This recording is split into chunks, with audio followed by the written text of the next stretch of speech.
नमस्कार, आप देख रहे हैं देश का नंबर 1 चैनल रिपब्लिक भारत आपके साथ। मैं हूं सुमित चौधरी और वक्त हो गया है देश के सबसे तेज बुलेटिन का, जिसमें दिखाएंगे आपको 30 सेकंड में पूरी खबर और खबर के रुख करेंगे मेरी सहयोगी गायत्री का। शुक्रिया सुमित, और मैं हूं आपके साथ गायत्री शर्मा। आप देख रहे हैं देश का नंबर 1 न्यूज चैनल। सबसे पहले बात करेंगे कांग्रेस की भारत जोड़ो यात्रा की, जिसकी शुरुआत कन्याकुमारी से होने जा रही है। 150 दिन और 3500 किलोमीटर की ये यात्रा होगी, जिसकी शुरुआत राहुल गांधी करेंगे और इसके लिए वो चेन्नई पहुंच चुके हैं। और अब से थोड़ी देर पहले पिता राजीव गांधी की शहीद स्मारक पर भी राहुल गांधी पहुंचे। आइए दिखाते हैं आपको ये रिपोर्ट। कांग्रेस आज से अपनी भारत जोड़ो यात्रा की शुरुआत करने जा रही है, जिसकी शुरुआत खुद राहुल गांधी करेंगे। कांग्रेस की यात्रा कन्याकुमारी से शुरू हो रही है, जिसके लिए राहुल गांधी मंगलवार को ही चेन्नई पहुंच गए।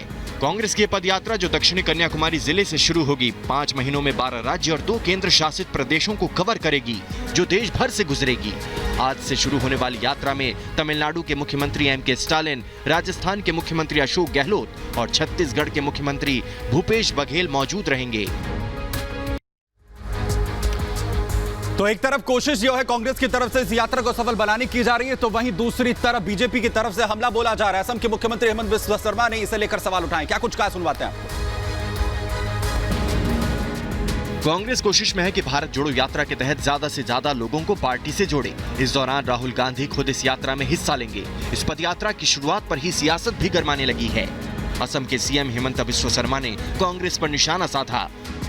हेमंत बिस्वा शर्मा ने कहा कि कांग्रेस के समय में भारत 2 टुकड़े हो गए थे। भारत जोड़ने के लिए कांग्रेस को पाकिस्तान जाना चाहिए। इतना ही नहीं, शर्मा ने आगे कहा कि भारत में यात्रा करने से क्या फायदा होगा, भारत तो जुड़ा हुआ है। और सोनाली फोगाट मौत मामले की लगातार जांच चल रही है। परिवार कह रहे हैं कि सीबीआई जांच होनी चाहिए। इस सब के बीच पंजाब के मुख्यमंत्री भगवंत मान और दिल्ली के मुख्यमंत्री अरविंद केजरीवाल सोनाली फोगाट के परिवार से मुलाकात करेंगे और ये हिसार का उनका 2 दिवसीय दौरा होगा। जल्दी से देखिए ये रिपोर्ट। सोनाली फोगाट की बेटी और परिवार से मुलाकात करेंगे केजरीवाल और भगवंत मान। 2 दिवसीय दौरे के लिए हिसार जाएंगे। इसी दौरान दोनों शाम 5 बजे सोनाली फोगाट की बेटी यशोधरा और उनके परिवार से मुलाकात करेंगे। दोनों नेता हरियाणा में कई नेताओं को अपनी पार्टी में ज्वाइन कराएंगे। इसके बाद दोपहर 3 बजे दिल्ली के सीएम मिलेनियम पैलेस में युवाओं के साथ संवाद करेंगे। दोनों नेताओं का 2 दिन का हरियाणा दौरा है।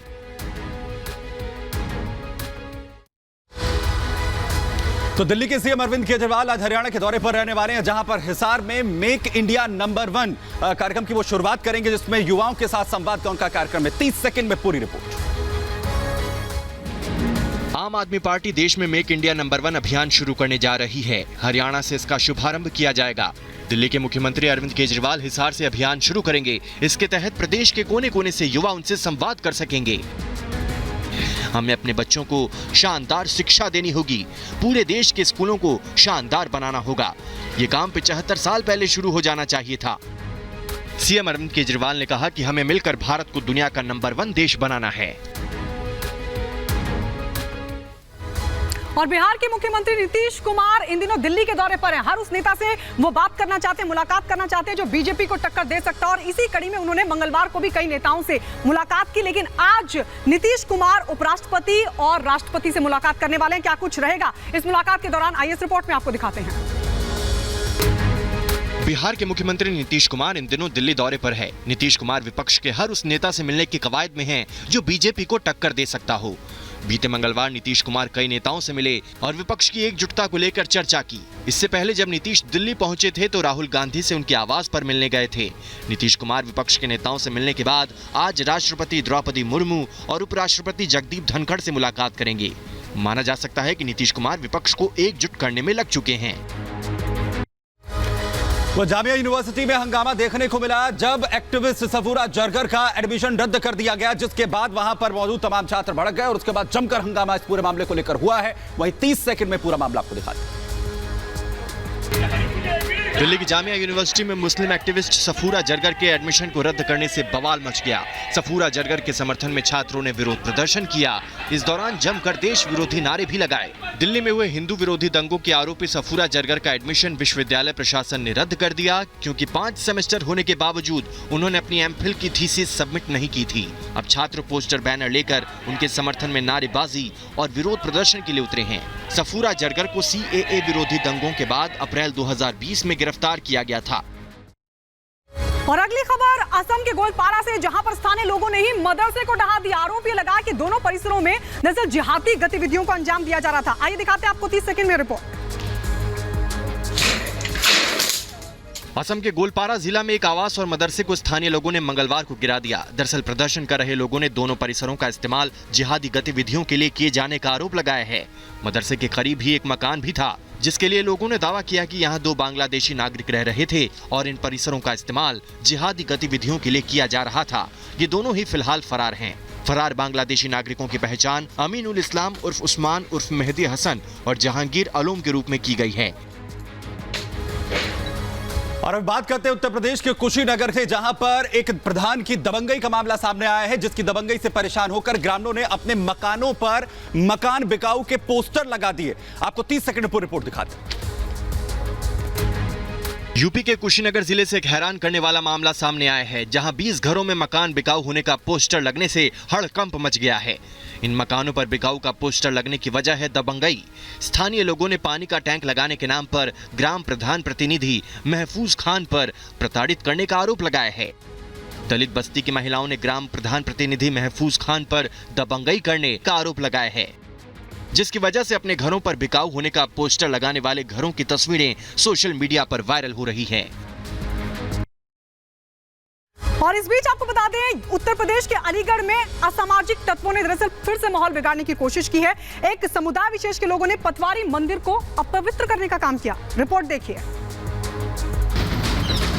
अलीगढ़ के पटवारी मंदिर को एक समुदाय विशेष ने अपवित्र कर माहौल बिगाड़ने की कोशिश की।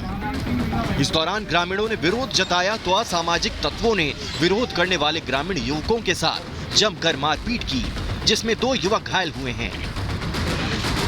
वहीं मंदिर पर समुदाय विशेष के लड़कों द्वारा अपवित्र किए जाने की इस घटना के बाद हिंदूवादी संगठनों में आक्रोश फैल गया।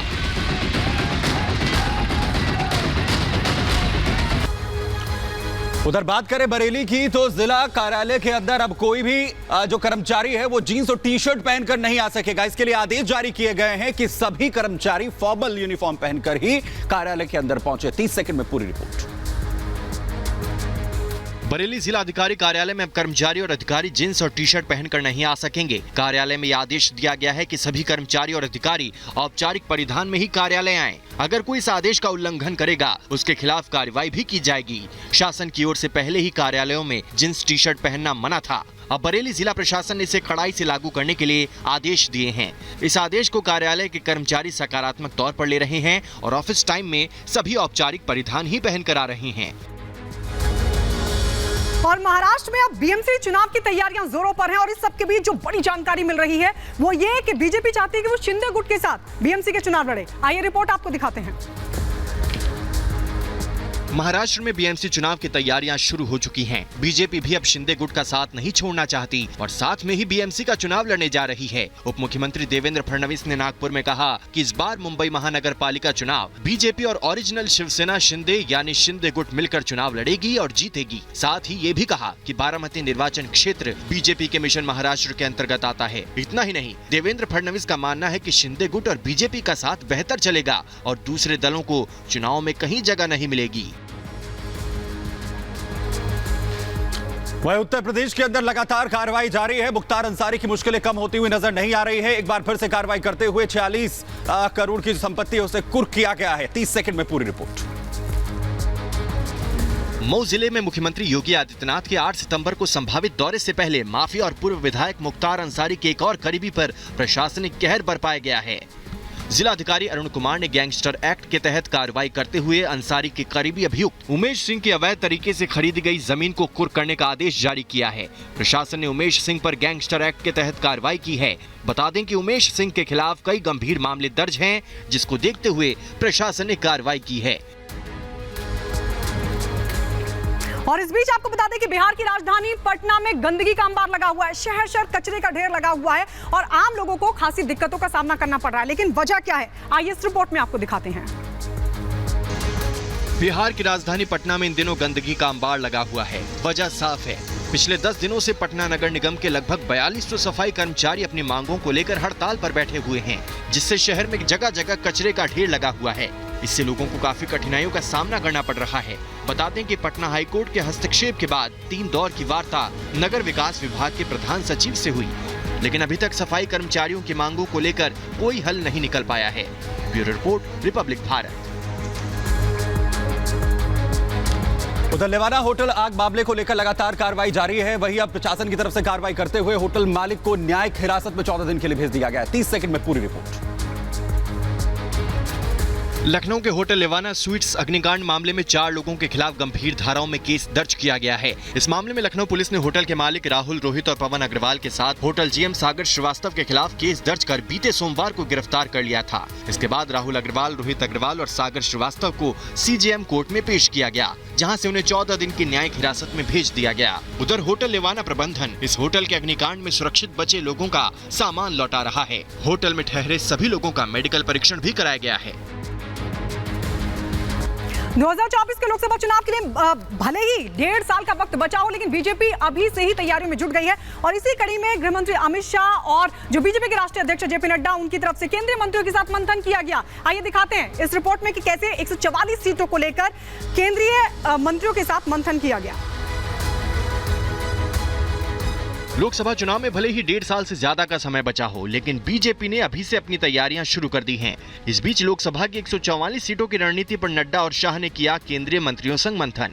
ये बैठक इसलिए भी महत्वपूर्ण हो जाती है क्योंकि ऐसे समय में हुई है जब कांग्रेस के पूर्व अध्यक्ष राहुल गांधी की आज से भारत जोड़ो यात्रा शुरू होने वाली है और बिहार के मुख्यमंत्री नीतीश कुमार दिल्ली में विपक्षी नेताओं से मुलाकात कर आगामी लोकसभा चुनाव से पहले बीजेपी विरोधी सभी दलों को एकजुट करने की कोशिशों में लगे हैं।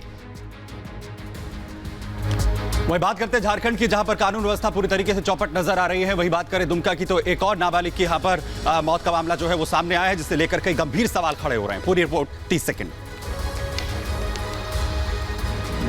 झारखंड के दुमका में आदिवासी नाबालिग की मौत का खुलासा हुआ है। नाबालिग युवती की पोस्टमार्टम रिपोर्ट में खुलासा हुआ कि युवती की मौत गले में बंधी रस्सी की वजह से ही हुई थी। सूत्रों के मुताबिक पोस्टमार्टम से ये भी जानकारी मिली है कि लड़की 2.5 महीने की प्रेग्नेंट थी। आगे की बायोलॉजिकल जांच कोर्ट से आदेश मिलने के बाद ही की जाएगी। डीएनए टेस्ट के लिए आरोपी का ब्लड सैंपल भी कोर्ट के आदेश के बाद लिया जाएगा। वहीं आज 11 बजे सीएम हेमंत सोरेन के भाई और विधायक बसंत सोरेन पीड़ित परिवार से मिलने पहुंचेंगे। और आज से छत्तीसगढ़ के रायपुर का दौरा, आरएसएस प्रमुख मोहन भागवत का 6 दिन के दौरे पर रहेंगे और कई अहम बैठकों में होंगे शामिल। आइए दिखाते हैं आपको इस रिपोर्ट में पूरी खबर। रायपुर में 6 दिवसीय छत्तीसगढ़ दौरे पर रहेंगे संघ प्रमुख मोहन भागवत। संघ प्रमुख मोहन भागवत के नेतृत्व में कई अहम बैठकें होनी हैं। मोहन भागवत 7, 8 और 9 सितंबर को निर्णायक टोली की बैठक करेंगे। बैठक में केवल 12 पदाधिकारी ही शामिल होंगे। वहीं 10, 11 और 12 सितंबर को होनी है समन्वय बैठक। समन्वय बैठक छत्तीसगढ़ में पहली बार होगी। राष्ट्रीय स्तर के मुद्दों के साथ चुनावी विषयों पर भी मंथन किया जाएगा। इस दौरान संघ के कामों को भी दिखाया और समझाया जाएगा। बात करते हैं आंध्र प्रदेश के नेल्लौर की, जहां पर एक महिला के ऊपर पहले तेजाब फेंका जाता है और उसके बाद उसकी गला रेत कर हत्या कर दी जाती है। इस दर्दनाक की वारदात के बाद कई गंभीर सवाल खड़े हो रहे हैं। रिपोर्ट आपको दिखाते हैं मात्र 30 सेकंड। आंध्र प्रदेश के नेल्लोर में एक नाबालिग लड़की पर तेजाब से हमला किया गया और बाद में एक अज्ञात व्यक्ति ने उसका गला रेत दिया। आईपीसी और पॉक्सो की संबंधित धाराओं के तहत मामला दर्ज किया गया है। पुलिस ने बताया कि उन्हें सूचना मिली थी कि एक नाबालिग लड़की पर तेजाब से हमला किया गया और किसी अज्ञात व्यक्ति ने उसका गला काट दिया। पुलिस तुरंत मौके पर पहुंची और उसे स्थानीय अस्पताल में भर्ती कराया गया और बाद में बेहतर इलाज के लिए लड़की को दूसरे केंद्र भेज दिया गया। हालांकि पुलिस ने आरोपी की पहचान कर उसे हिरासत में ले लिया है। और इस बीच आपको बता दें, दिल्ली का राजपथ जिसके नाम बदलने की तैयारी है और एनडीएमसी में यह प्रस्ताव लाया जा सकता है। आइए रिपोर्ट आपको दिखाते हैं। दिल्ली के राजपथ का नाम कर्तव्य पथ करने के प्रस्ताव को अनुमति देने के लिए नई दिल्ली नगर पालिका परिषद यानी एनडीएमसी बुधवार को एक विशेष बैठक करेगी। एनडीएमसी ने बताया कि आवास एवं शहरी मामलों के मंत्रालय से प्रस्ताव मिल चुका है और इसे विशेष बैठक में परिषद के सामने रखा जाएगा। वहीं एनडीएमसी के उपाध्यक्ष सतीश उपाध्याय ने बताया, राजपथ का नाम बदलकर कर्तव्य पथ करने के प्रस्ताव को अनुमति देने के लिए स्थानीय निकाय की विशेष बैठक आज 11 बजे शुरू होगी। उपाध्याय ने बताया कि एनडीएमसी की ओर से प्रस्ताव पारित होने के बाद इस संबंध में एक अधिसूचना भी जारी की जाएगी। वहीं आलिया और रणबीर अपनी आने वाली फिल्म के लिए उज्जैन महाकाल में आशीर्वाद लेने के लिए पहुंचे तो भारी विरोध का सामना करना पड़ा। 30 सेकंड में पूरी रिपोर्ट।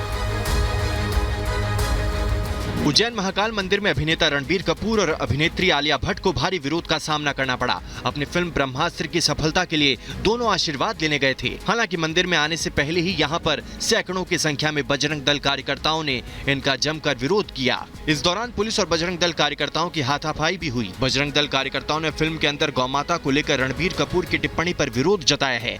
इस हंगामे के बीच उज्जैन पहुंचे रणबीर कपूर और आलिया भट्ट महाकाल का आशीर्वाद नहीं ले पाए और उन्हें बैरंग वापस लौटना पड़ा।